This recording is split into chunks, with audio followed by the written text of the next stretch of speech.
Alright everybody, after we have done our buttonholes, here we go. Here's all of my buttonholes from the top all the way to the bottom. And then once we've done our buttonholes, now it's time we're going to be cutting it open, yeah? Let me just zoom in real quick so you guys can see it a little bit better. So that's the first buttonhole we're going to start off with. Grab a scissor, and then we're going to place one point of our scissor into the fabric in the middle there, like that. And then we're gonna cut from that point, making sure that we are cutting in the middle of the stitch line that we've made.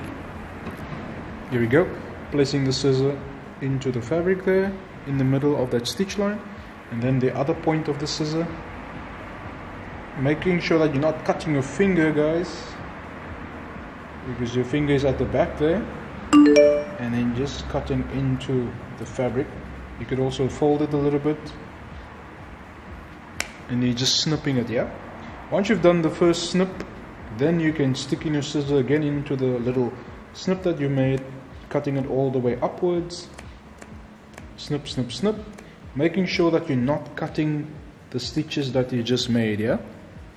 Once you've done the top part, you can just pivot the fabric like that, and then you cut to the other edge of the buttonhole. There we go.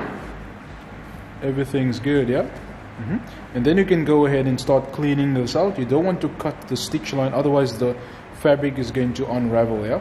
So let's do another one real quick. The top one over here. Let's bring my model close to the camera, placing the scissor in the middle,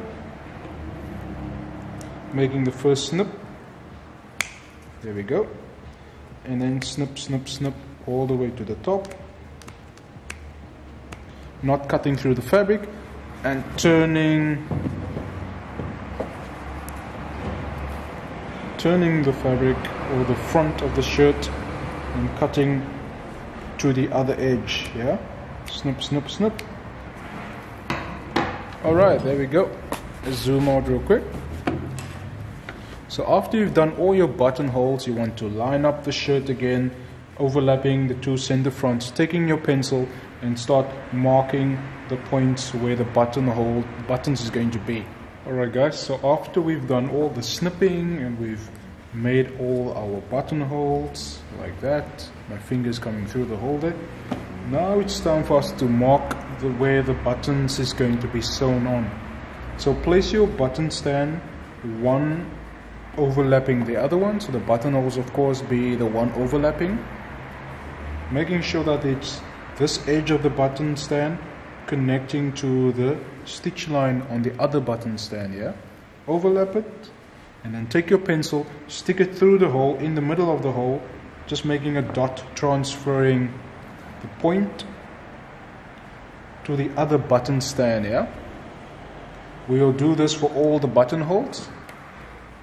Then we'll remove our pins so that you guys can see where the buttons will be sewn on. There we go. Let me zoom in real quick. Here's all our button dots where we will be sewing on the buttons, yeah? And you guys already know how to sew buttons. I'm not going to show you guys how to do it. You just grab the button, place it on the dot that you've made, and then start sewing it on by hand. 1, 2, 3, 4, whatever you have on your shirt, right? And that also applies to the cuff. So there's my cuff buttonhole. I have to transfer the dot to the other side so I can sew on the button on the other side of the cuff. Cool. So let's do that, and then we will talk about the necks. But I'm sure that is fine for the shirt, and that will be the end of the shirt, everybody. So now all that I need to do is just slap this on the model and do a photo shoot, and then show you guys how it will look. Otherwise, let me know how it goes, guys. I'll catch you guys in the next video. Peace.